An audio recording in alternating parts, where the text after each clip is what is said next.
الله ربي والإسلام ديني ومحمدا رسول الله. Baik Bapak Ibu ya, lihat kita ingin mengenal Allah. Ya. Katakan awaludin ma'rifatullah.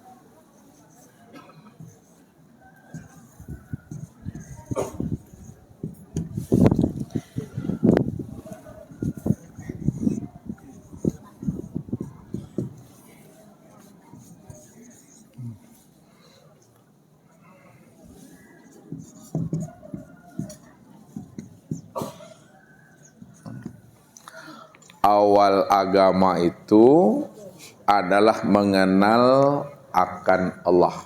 Ya. Kenapa awal agama mengenal Allah lebih dahulu? Supaya hati, jiwa kita itu mudah mengingat Allah. Karena di dalam sholat, kita disuruh khusyuk dalam sholat kan. Qad aflahal mu'minun allazina hum fi sholatim khashi'un.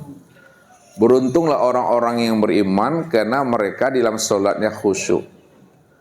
Kalaulah orang yang beriman itu ya adalah orang yang beruntung karena khusyuk di dalam sholatnya, pertanyaan Ustadz, apa ukuran sholat khusyuk itu Bapak Ibu? Tentu ada ukurannya, ada standar khusyuk itu. Ukuran sholat khusyuk itu dijelaskan Allah itu adalah, nih ukurannya, aqimis sholatah li zikri.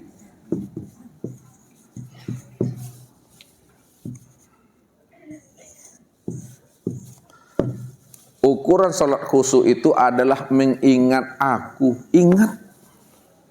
Kalau kita sholatnya tidak ingat, berarti sholat kita itu lalai. Sholat yang lalai itu sholat yang mabuk. Apa kata Allah?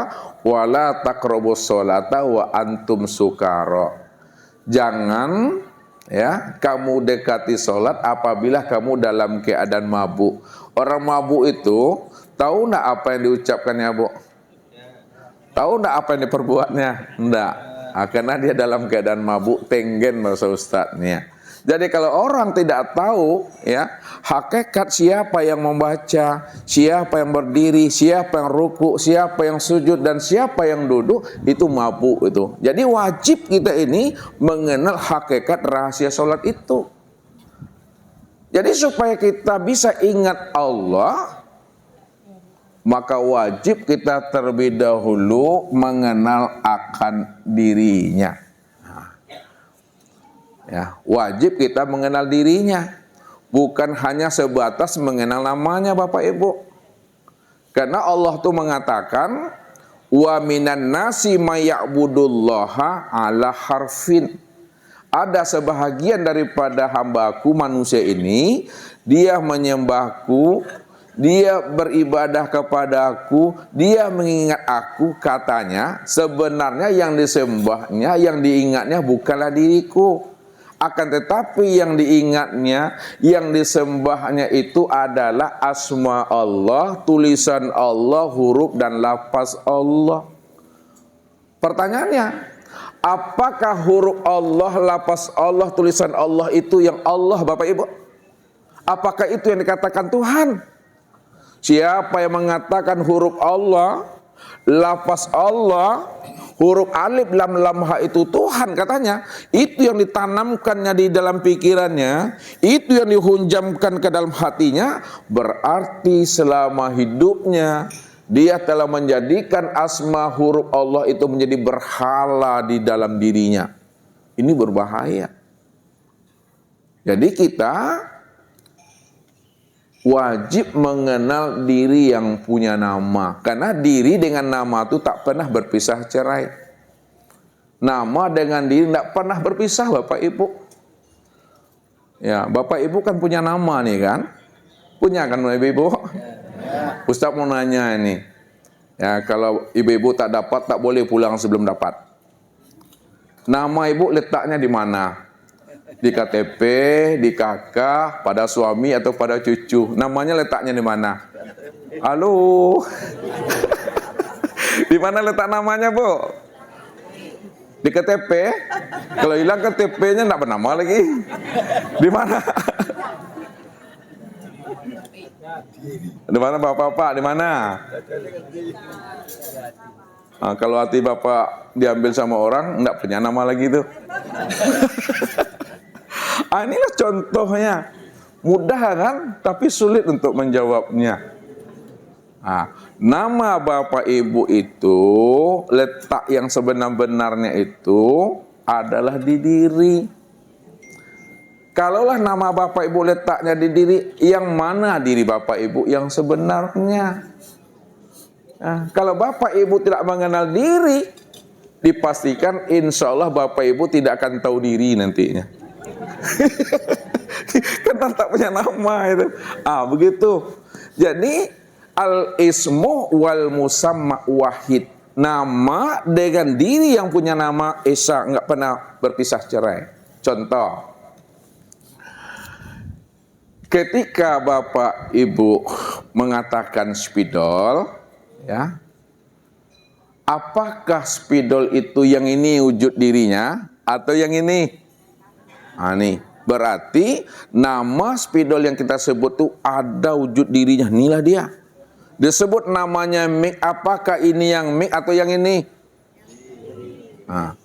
Kalaulah disebut namanya papan tulis, mana yang papan tulis itu wujud dirinya, yang ini atau yang ini? Yang mana? Yang belakang. Berarti tanda sehat juga Bapak Ibu tuh. Iya. Disebut papan tulis bukan ini Ustadz, bukan ini. Walaupun Ustadz angkat ini dan ini, tanda Bapak Ibu sehat, setiap papan tulis itu namanya ada orangnya, ini orangnya. Kan jelas Bapak Ibu? Nah, ketika Bapak Ibu mengatakan Allahu Akbar, yang mana orangnya? As-Sailah. Yang mana wujud dirinya? Ini yang mau kita sampaikan supaya nanti Bapak Ibu sholatnya tidak menghayal, sholatnya itu tidak melamun-lamun, sholatnya itu tidak berimajinasi. Sebab apa? Apa yang Bapak Ibu imajinasikan itu bukan aku, kata Allah. Apa yang Bapak Ibu pikirkan tentang Allah itu bukan aku. Apa yang kita khayal-khayalkan itu bukan aku. Inilah. Makanya Allah yang kita imani, Allah yang kita yakini, Allah yang kita ingat itu betul-betul Allah yang wujud nyata, terang dan jelas. Bukan Allah yang gaib. Kalau dikatakan gaib, yang gaib itu Bapak Ibu. Ya, yang batin itu diri Bapak Ibu. Allah itu tidak gaib lagi.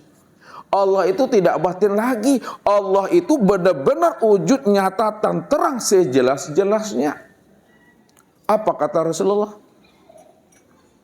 Bisakah kamu melihat bulan purnama di malam hari tanpa ditutupi oleh awan? Bisa ya Rasul. Bisakah kamu melihat matahari di siang hari tanpa ditutupi oleh mendung? Bisa ya Rasul. Begitulah sebenarnya kita mengenal, melihat dan menyaksikan Allah itu amatlah nyata, terang dan jelas. Tidak ada sesuatu apapun di dunia ini yang mampu menutupi kewujudan dan kezahiran diri Allah itu. Kaifa yatasawwaru ayyahjuba syai'un wa huwa azharu min kulli syai'. Bagaimana mungkin antara dirimu dengan Allah itu ada batas, ada dinding pemisah, padahal Allah itu lebih nyata pada segala yang ada ini. Kalaulah alam ini nyata, diri Bapak Ibu nyata, Allah itu lebih nyata lagi dibandingkan nyatanya alam dan nyatanya diri kita ini. Apa maksudnya? Kalaulah mata zahir ini mampu memandang segala yang nyata, maka Allah itu lebih nyata lagi dibanding apa yang dilihat oleh mata. Saya ulangi pelan-pelan. Kalaulah mata zahir ini bisa atau mampu memandang segala yang zahir, segala yang nyata, segala yang wujud, Allah itu lebih nyata lagi lebih wujud lagi, lebih zohir lagi dibandingkan apa yang dilihat oleh mata ini. Oleh karena itu, pandang Allahnya apa yang dilihat oleh mata, dan jangan memandang apa yang dilihat oleh mata. Pandang Allahnya apa yang dilihat mata, dan jangan memandang apa yang dilihat oleh mata. Kalau kita memandang apa yang dilihat oleh mata, maka yang terpandang itu suami, istri, anak, cucu, menantu, sahabat, teman, guru, dan ustadz, dinding, tembok, dan tiang. Itu pandangan yang buta. Apa yang dikatakan pandangan yang buta menurut Nabi? Man nazara ila say'in malam yarallaha fihi fahuwa batil. Barang siapa yang bisa memandang kepada sesuatu dalam bentuk rupa yang berbeda, wujud yang lain, lalu dia tidak mampu memandang Allah yang sudah wujud dan nyata pada sesuatu itu, maka itulah pandangan yang buta itu, pandangan yang batil, yang tidak memberikan faedah dan hikmah bagi dirinya. Kalaulah pandangannya tidak bernilai ibadah, tidak memberikan hikmah dan faedah, itulah pandangan yang berdosa itu. Pandangan yang berdosa adalah pandangan yang tidak mampu memandang Allah pada segala yang nyata, padahal Allah itu amat sangat nyata yang sebenar-benarnya. Makanya setiap hari mustinya, setiap saat mustinya, setiap detik mustinya kita mampu memandang Allah supaya pandangan kita bernilai ibadah. Tapi kalau kita tidak mampu dan tidak bisa memandang Allahnya pada segala sesuatu, pada anak, suami, dan istri, pandangan kita berdosa sudah. Tidak mampu memandang Allah pada diri, maka selama hidup kita itu yang dikatakan wujuduka zanbun, adanya pengakuan dirimu yang merasa dirimu itu ada, itulah yang dosa, itu yang dikatakan najis batin. Najis batin itu Bapak Ibu tidak bisa dibersihkan dengan air sumur kita. Najis batin itu tak pernah bisa dibersihkan dengan air keran kita yang ada di masjid, di musola, di rumah, di mana saja. Walaupun kita bersihkan diri kita ini dengan 7 lautan dan 7 samudra, maka 7 lautan dan 7 samudra tidak pernah membersihkan najis batin yang menempel dan melengket dia pada diri kita ini. Cara membersihkan najis batin itu, apa kata Allah? Faktulu anfusakum zalikum khairul lakum inda bari'ikum fattaba alaikum. Bunuh dirimu. Bunuh dirimu, kata Allah. Zalikum khairul lakum, dan itulah yang lebih baik bagi dirimu di sisi aku, dan itulah bentuk tobat yang diterima. Kalau Allah suruh kita bunuh diri kita, apa maksudnya bunuh diri Bapak Ibu? Diri yang mana yang mesti dibunuh? Apakah diri yang jasmani ini yang dibunuh? Kalau diri jasmani ini yang dibunuh, ingat-ingatlah udah tuh.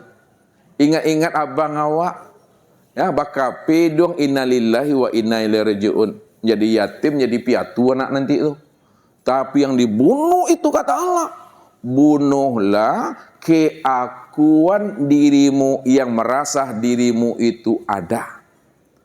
Bahasa orang sekarang, ego. Kenapa manusia tak mau membunuh egonya? Sebab kalau dibunuh egonya dia takut tidak punya diri lagi. Ego tu yang mesti dibunuh, aden-aden, aku-aku, ambo-ambo, denai-denai. Yang ngaku-ngaku tu, itu yang mesti dibunuh.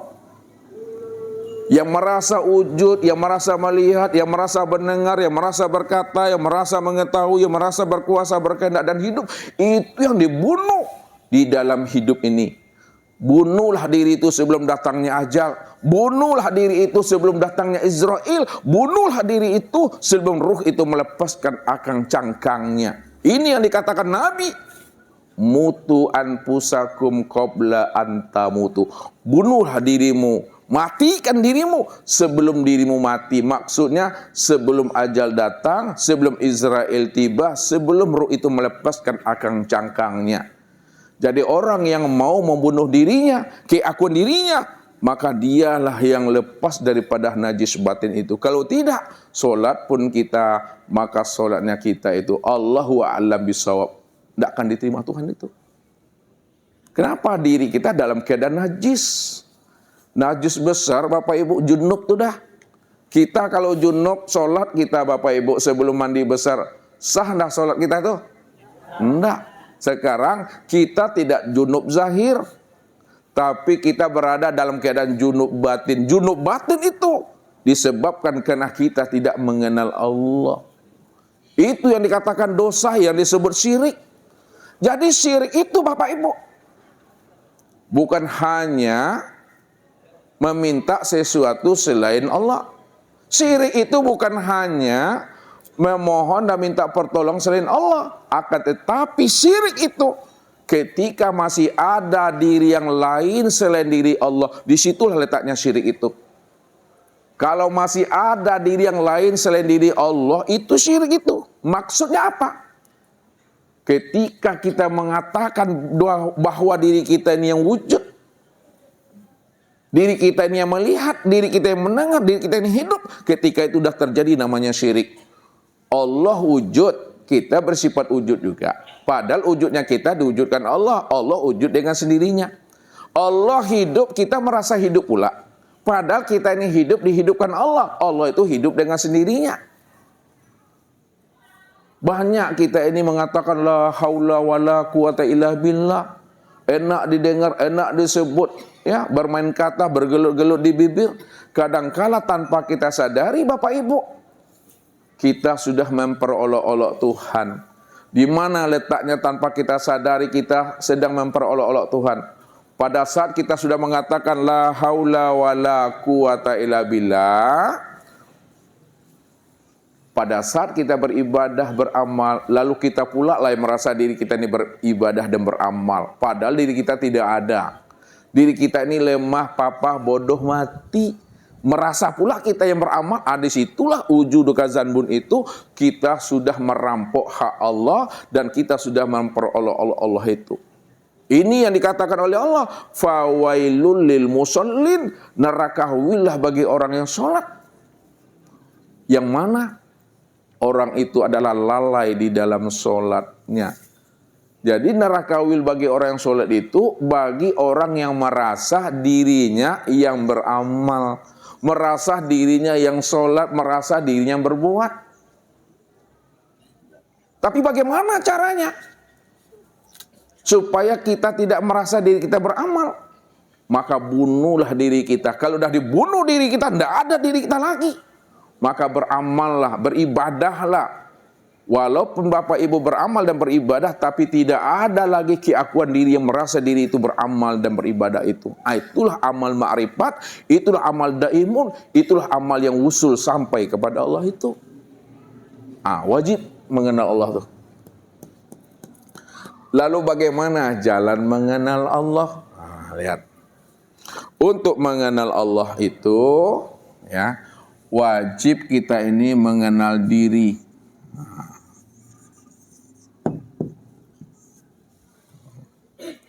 Wajib kita mengenal diri. Ya. Ya.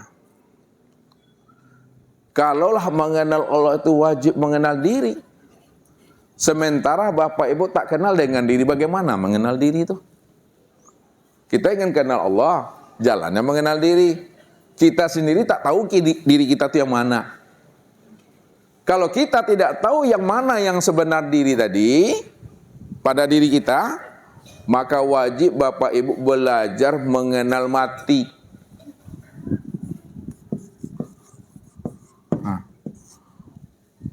Mengenal diri itu belajar kita mengenal mati. Bagaimana pula Ustadz mengenal diri itu mesti mengenal mati? Kita aja belum mati lagi Ustadz. Kalau Bapak Ibu belum pernah mati dan ditanya pun kepada orang yang mati pun tidak tahu jawabannya, maka wajib kita belajar mati itu mengenal namanya tidur.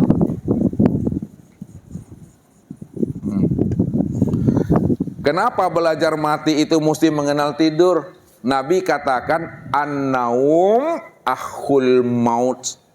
Tidur itu saudara kandungnya mati. Tidur dengan mati itu kakak beradik mati itu. Ya, kalau tak kenal abangnya kenali adiknya. Mana yang abangnya, mana yang adiknya? Abangnya mati itu. Tak kenal kita abang mati, tak kenali tidur. Bagaimana mungkin Bapak Ibu bisa mengenal di waktu tidur, padahal waktu tidur Bapak Ibu tak kenal dengan diri. Udah makan suami atau belum, udah pulang anak atau belum, ya sudah belanja istri kita atau belum, ya. Tak tahu kita. Apa yang kita kerjakan pagi sampai petang itu tak tahu kita di dalam tidur itu. Karena Bapak Ibu tidak tahu mengenal diri waktu tidur, yang taunya ngorok aja. Boleh pula di sini ya. Untuk mengenal tidur wajib kita mengenal dan memahami namanya mimpi. Mimpi.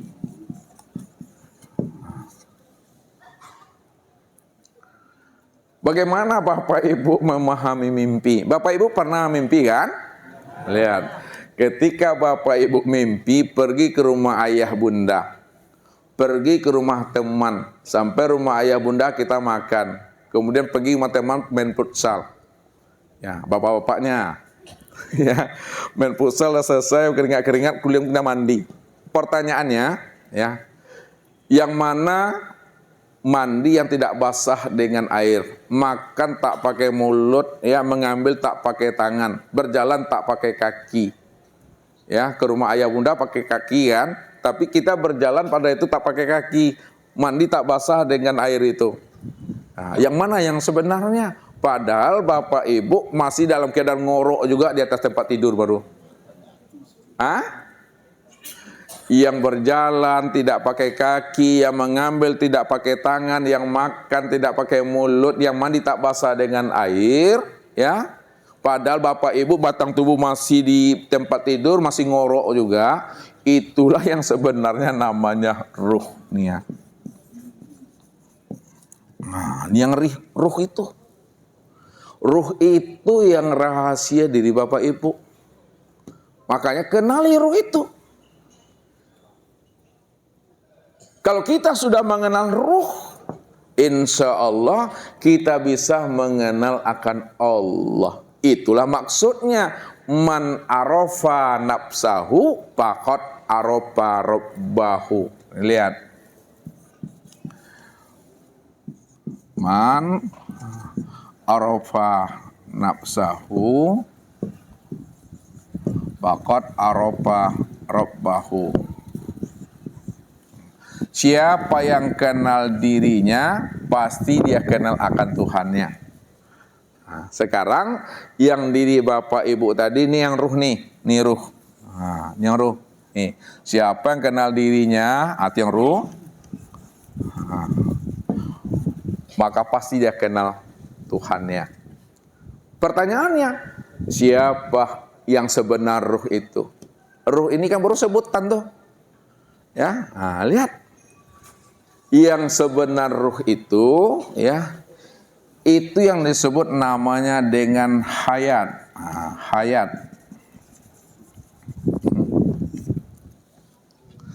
Yang sebenar ruh itu adalah hayat, ya, yang hidup. Makanya Allah katakan, wa yas'alunaka 'anir ruh qul ruh min amri rabbi. Mereka bertanya kepada engkau hai Muhammad tentang ruh, katakanlah bahwa ruh itu adalah urusan aku. Tidaklah aku beri kamu pengetahuan tentang ruh melainkan sedikit. Sedikit itu maksudnya sedikit yang diberitahu dan sedikit pula orang yang tahu. Jadi orang yang tahu itu adalah sedikit yang diberitahu Allah. Makna hakikatnya, mereka bertanya kepada engkau hai Muhammad tentang ruh, katakanlah bahwa ruh itu aku, kata Allah. Tidaklah aku beri kamu pemahaman tentang diriku, melainkan orang yang aku pilih. Jadi yang dipilih itu adalah orang yang sedikit yang Allah beri petunjuk. Maka yang dikatakan ruh itu adalah hayat, yang hidup. Siapa hayat itu? Nah, yang dikatakan hayat itu, itulah disebut namanya Nur Muhammad tuh. Nur Muhammad. Jadi yang hayat itu dikatakan Nur Muhammad. Siapa Nur Muhammad itu? Nah, Nur Muhammad itu adalah awal kejadian. Nur Muhammad itu awal penciptaan. Belum lagi diciptakan namanya langit dan bumi, Bapak Ibu, ya. Jangankan langit dan bumi, belum lagi diciptakan aras, luh, kursi dan mahfuz, ya. Jangankan aras, luh, kursi dan mahfuz, belum lagi diciptakan surga dan neraka, ya. Maka yang pertama kali diciptakan Allah sebelum adanya langit dan bumi, aras, luh, kursi dan mahfuz, surga dan neraka itu adalah Nur Muhammad. Siapa Nur Muhammad itu? Khalaqtuka li ajli. Aku jadikan Nur Muhammad itu untuk melihat akan wujud nyatanya diriku, kata Allah. Kenapa Allah jadikan Nur Muhammad itu untuk melihat nyatanya akan wujud dirinya? Karena apa? Karena kalau Allah tidak menjadikan Nur Muhammad, Allah tidak menciptakan Nur Muhammad, maka Allah itu belum bisa dikenal, Bapak Ibu. Allah itu belum bisa diceritakan dan dijelaskan. Karena Allah itu masih dalam keadaan kosong, dalam keadaan hampa, dalam keadaan kuni bil kuni. Nih, Allah itu masih dalam keadaan kosong nih. Apa kata Allah? Hal ata alal insan hinu minad dahri lam yakun say'an mazkura. Telah datang kepada manusia satu masa dari waktu yang tidak pernah bisa disebut. Bagaimana kita akan mencerita dan menyebutnya padahal masa, ruang dan waktu belum ada? Jangankan masa, ruang, dan waktu belum ada, Tuhan yang bernama dengan Allahnya pun juga belum ada namanya. Tuh. Ini alam kekosongan. Alam la sautun wala harpun. Nah, ketika berada dalam kekosongan la sautun wala harpun, maqam inilah yang disebut namanya maqam zatul haq itu. Zatul haq. Atau namanya zatul bukti, atau namanya zatul bahdi, atau namanya zatul mutlak,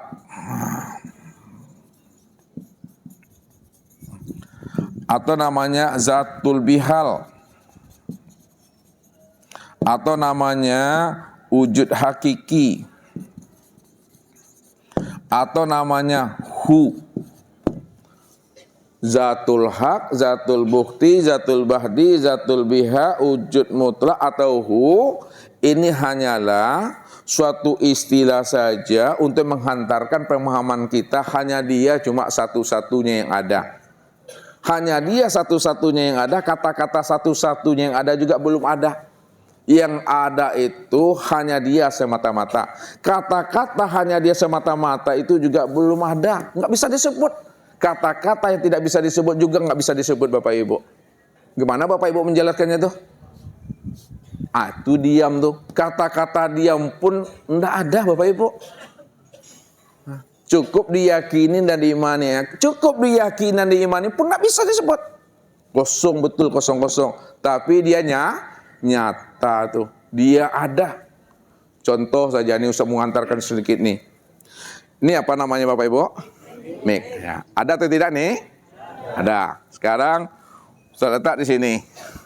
Nampak mic-nya lagi? Nampak atau tidak? Tapi ada enggak dia? Ada enggak dia? Nyata enggak dia? Ada dan nyata. Walaupun ada dan nyata, namun keberadaannya dalam keadaan tidak ada, dalam keadaan batin, tersembunyi, belum bisa dilihat dan disaksikan. Kemudian saya dia kembali. Mik tadi nyata atau tidak? Nyata. Allah itu batin, jangan dibilang tidak ada. Ya Bapak Ibu ya. Allah itu batin, jangan dibilang tidak ada. Dia ada, dia nyata, namun belum bisa dikenal. Lalu bagaimana supaya Allah yang wujud, yang nyata tadi bisa dikenal? Apa kata Allah? Nah, lihat. Kuntu kanzan mahfiyan wa ahbabtu an u'rafa wa khalaqtul khalqa liya'rifani. Aku adalah perbendaharaan yang tersembunyi, kata Allah. Lalu aku ingin dikenal. Maka aku ciptakanlah sesuatu itu dari dalam diriku sendiri. Jadi Allah menciptakan sesuatu ini bukan di luar dirinya. Aku ciptakan segala yang ada, segala yang wujud dan segala yang awal itu dari diriku sendiri. Untuk apa kata Allah? Liya'rifani, supaya dia bisa mengenal dan menyaksikan aku. Akulah sebenarnya yang wujud dan nyata pada dirinya. Maka ketika itulah Allah mentajalikan dirinya. Pada saat dia mentajalikan dirinya, menampakkan dirinya, maka tajali dirinya itulah yang disebut namanya dengan Nur. Nah, belum disebut Nur Muhammad, Bapak Ibu, Nur saja baru tuh. Bukan pula Nur Aini, bukan pula Nur Hayati, Nur saja. Nah, ya, berarti Nur itu asalnya daripada diri Tuhan. Karena nur ini asalnya daripada diri Allah, maka disebut namanya nur ilahi. Nah, nur ilahi.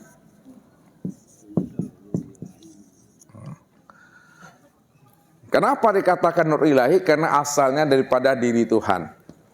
Yang kedua, karena nur ini tempat memandang akan nyatanya wujud diri Allah, maka disebutlah namanya dengan Nur Muhammad. Jadi Nur Muhammad itu ya dikatakan Nur Muhammad karena tempat memandang nyatanya wujud diri Allah. Dikatakan Nur Ilahi karena asalnya daripada diri Tuhan. Berarti Nur Ilahi dengan Nur Muhammad itu esa satu dia, Bapak Ibu.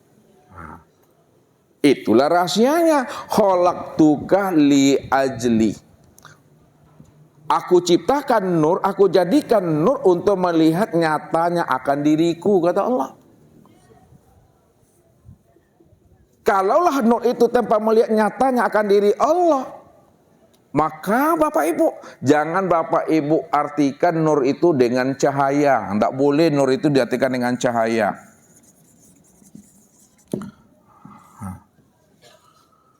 Apa makna nur? Makna nur itu adalah terang. Nur itu maknanya terang. Apa makna terang? Terang itu maknanya jelas. Apa makna jelas? Makna jelas itu adalah nyata. Apa makna nyata? Nyata itu maknanya wujud. Jadi segala yang wujud, segala yang nyata, segala yang jelas dan segala yang terang, itulah nur, tempat memandang nyatanya akan diri Allah. Mana yang wujud, mana yang nyata, mana yang jelas, mana yang terang, yang dikatakan nur tempat memandang diri Allah. Nur itu Bapak Ibu sudah nyata pada sekalian alam. Sudah nyata pada segala sesuatu. Sekalian alam segala sesuatu dalam bentuk rupa yang berbeda, wujud yang lain, itulah yang dikatakan nur Muhammad, tempat memandang wujud nyatanya diri Allah. Jadi paling mudah Bapak Ibu mengenal, mencari dan menemui Nur Muhammad karena sudah nyata pada alam, sempurna pada diri Bapak Ibu itu. Kalau dikatakan payah mencari nur, yang payah itu mencarinya adalah Nur Hayati. Nur Aini, Nur Laila, itu payah. Tapi Nur Muhammad mudah mencarinya Bapak Ibu. Nur Muhammad itu sudah nyata pada batang tubuh, sudah nyata pula pada sekalian ruh itu. Jadi tubuh dan ruh ini asalnya daripada Nur Muhammad. Kalaulah tubuh dan ruh kita asalnya Nur Muhammad, maka disebutlah namanya Muhammad.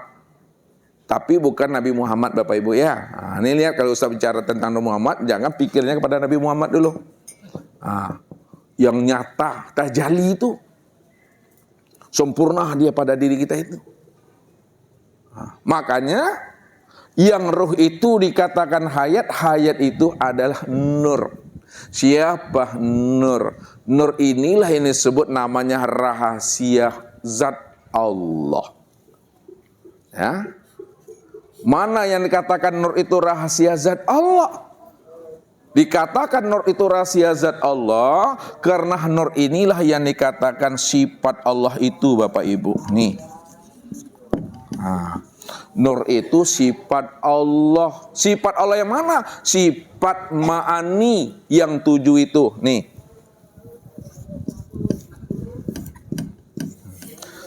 Sama, basar, kalam, ilmu, qudrat, iradat, dan hayat.